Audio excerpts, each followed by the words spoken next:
বাংলাদেশে মহান বিজয় দিবস উপলক্ষে চট্টগ্রাম মহানগর ছাত্র শিবিরের আয়োজিত এক বর্ণাঢ্য বিজয় র্যালি অনুষ্ঠিত হয়েছে।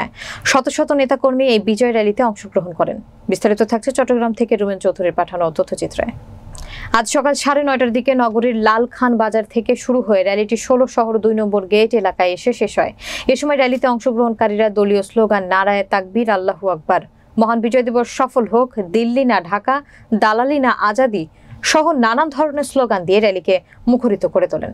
র্যালি পরবর্তী 16 শহর 2 নম্বর গেট এলাকায় এক সমাবেশ অনুষ্ঠিত হয়। এই সমাবেশে বক্তব্য রাখেন ইসলামী ছাত্র শিবিরের সেক্রেটারি জেনারেল জাহিদুল ইসলাম, কেন্দ্রীয় ছাত্র আন্দোলন সম্পাদক আমিনুল ইসলাম, কেন্দ্রীয় প্ল্যানিং অ্যান্ড ডেভেলপমেন্ট সম্পাদক ডাক্তার উসামা রায়ান, চট্টগ্রাম মহানগর উত্তর সভাপতি ফখরুল ইসলাম এবং চট্টগ্রাম মহানগর দক্ষিণের সভাপতি শহীদুল ইসলাম সহ আরও অনেকে।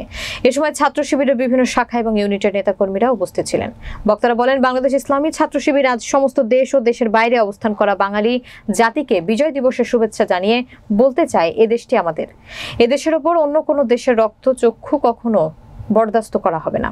এই বাঙালি জাতি জীবন দিতে শিখেছে, তাই বাঙালিকে কখনো দমানো শুধু স্বপ্ন দেখা ছাড়া আর কিছুই নয় বলে উল্লেখ করেন বক্তারা।